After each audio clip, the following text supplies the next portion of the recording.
What is going on, friends and family? So a quick tip to success: if you want to live the way that people are living, if you want to drive the car that people are driving, if you want to have the house that they're having, if you want the lifestyle that you wish you could have, every time you actually see someone living that lifestyle, if you see someone in a Lamborghini, it doesn't matter what it is.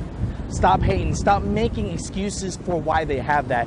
Instead, use that as motivation, that it is proof with your own eye that if they could do it, you can do it too.